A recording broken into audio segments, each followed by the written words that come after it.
Drake 67, Missouri 57. Second double digit seed we've had pull a win so far on Monday. And Drake controlled this game almost from start to finish. Dion, like they made Missouri play slow, play at their pace. They were methodical, dissected Missouri's defense. Tigers made a push late that made it really interesting, but Drake was able to get it done.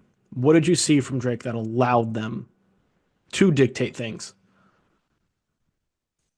Revenge game Bennett Stirts. He's from Missouri. That kid's really good, by the way, man. Like he's He one of the best point guards in the country. the one-legged running three that Sick. he hit that. I'm like, all right, game's done. Game's I done. mean, I want to say Mizzou cut it to 57, 55, I believe it was. It got down to one possession. Yeah, I know it got down to one possession, and it was one of the last scores that Missouri had, by the way. Yeah, it got down. Sorry, it got down to one. It got down to Okay. one with 4:28 left after Mark Mitchell made a free throw. Yep. Yeah, Bennett Sturts kind of controlled the whole game from there. He really controlled it for the full 40. But once Missouri like made their run, he's like, let me settle everything down. And Yeah. he did. I'm not like every time we do one of these games and one of these mid-majors has a player that does good, I'm like, well, he'll hit the portal. I'm not saying he's gonna hit the portal. He probably will. Though, like there He'll is a he'll follow bag. McCollum wherever McCollum goes. Yeah, and there's a bag waiting on him too. Like there's a bag waiting on this kid somewhere. And maybe he gets it from Drake. I'm not saying he won't, but he is going to get paid to play basketball somewhere next year. I think he's one of the best point guards in the country, man. Like he seriously was really, really impressive today. He's been really impressive the whole season, but today was kind of like the stamp on it of like, Yeah. I remember the name. I think the best thing about it too was if you're just box score watching, Hmm. you see 21 points and 4 assists, which is like okay. But 8 of 11 from the field, 3 of 3 from three. The way he calmed everybody down Hmm. and elevated his game down the stretch was special. Like you look at Drake across the board, wasn't anything outlandish in this game other than the fact that they couldn't make free throws. But 54% from the field, including 50% from three in this game. Like they were just ruthlessly efficient, which is exactly how they play. It's exactly how they want to play. They brought Missouri down to that. Part of it was Missouri turned it over 17 times. They went like the first like 12 minutes of the second half with like two made baskets or something like that. They were out of sorts. They were trying to force things to get things sped back up, and it felt like that backfire. They couldn't really get into rhythm. Yeah, I feel like Missouri really relies on like a ton of shots. You know what I mean? And they really rely on like just making a lot of threes and a lot of threes that I wouldn't necessarily classify as good shots either, by the way. And I think the biggest difference is they didn't have a Bennett Sturts that could just settle them down Mhm. when things were going south. And when they went south, it really, really, really went south. It didn't stop going south at any point for Missouri. They Mhm. went on the run there a little bit towards the end, but for the most part, I felt like Bennett Sturts and Drake controlled this game. Also, shockingly, looked steadily more athletic than Missouri did too.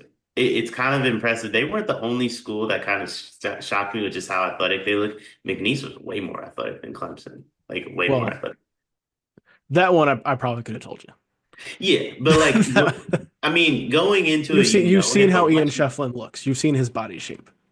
fair, fair, but once you see it on the court, it's like, whoa, like the talent in college basketball is so deep, and that's what makes March Madness so beautiful, right? Yeah. Is you don't actually know. You can watch a mid-major the whole year and be like, hey, Drake's a good team. They're athletic. They have one of the best point guards in the country. Until they do it on this stage, it doesn't really hit home the way it did today. Yeah. I think part of it too with Drake that always impresses me is there is no wasted movement offensively. Everybody is cutting at full speed, and they know exactly when to cut. Like the amount of times you see Missouri defenders looking like like where'd the guy go? Much more than any other game I've seen this year. Yeah. Any other non-Drake game that I've seen this year. Anytime somebody would get in trouble with the basketball, there were always one or two outlets that were on the move that they could pass it to. Hmm. And I think that's kind of the beauty of Drake's offense is that It feels chaotic, but it everybody's always in the right place. Like it's organized chaos. Hmm. It, it's it's not just just organized chaos. It's like a calming presence too within the chaos. Like that's Yeah. where they thrive. Like not only is it organized chaos, but like they live within it, and that's where they want to be. And they're just so comfortable. Whereas Mm. some of these other teams, once things go haywire, it's a meltdown waiting to happen. And Drake's like, cool, like we just had a meltdown. We'll just like not have another one. Right. How do you with the season over now? How do you look at Missouri's season? Because they didn't win an SEC game last year, so like getting a sixth seed in the tournament was a success. But a month ago, you and I came on a recap after they beat Alabama, and we're talking about them potentially as like a Final Four sleeper. And for them to stumble down the stretch and lose in the first round, not the way that they wanted to end the season, leaves a bitter taste in your mouth. So, how should we look at this Missouri team and what they accomplish as a whole? Um, I mean, I still think it's a successful season given where they started. Yeah. And I don't want to take anything away from them on that front. Like I think they had a really successful season. They're building something down there. What it is that they're building, I think, is a bit up in the air still, obviously, but they're definitely building something.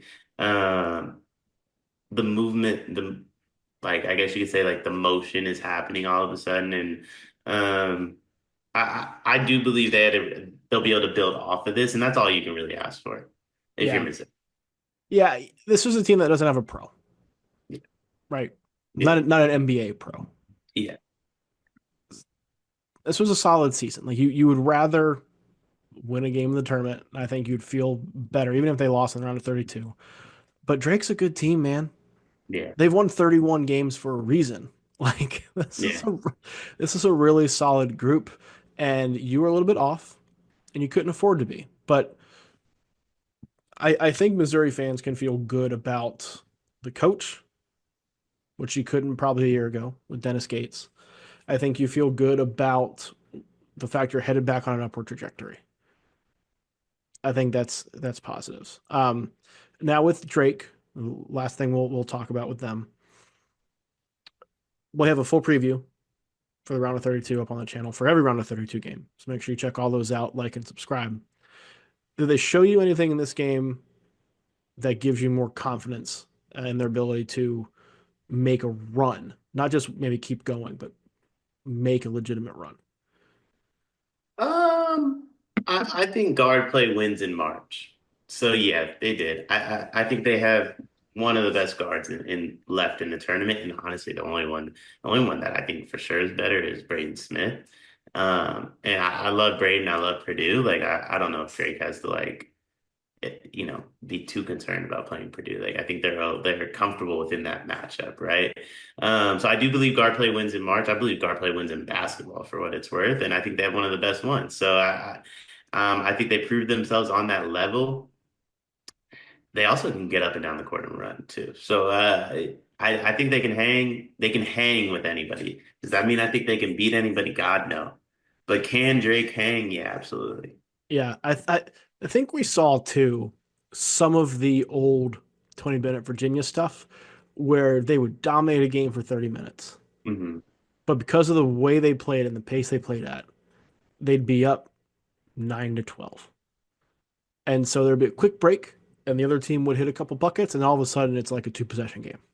Yeah. Like you kind of saw that in this game too when Missouri got back into it. That concerns me with them making a long run. It's just the limited amount of possessions and how perfect you have to be in those possessions. But they keep doing it, man, and they keep doing it against power conference level competition too. This is a good Missouri team, Yeah. and I don't think it's fair to take anything away from them. They survived that is the gauntlet that is the SEC, and they deserve all the praise in the world for doing that. And I'm not going to take anything away from them. And Jake deserves more credit than Missouri deserves hate for this performance. Yes, 100%. That's the great way to put it. Great way to put it. It is March, and that means that March Madness is upon us. And if you are looking for a place to play, Underdog Fantasy has you covered.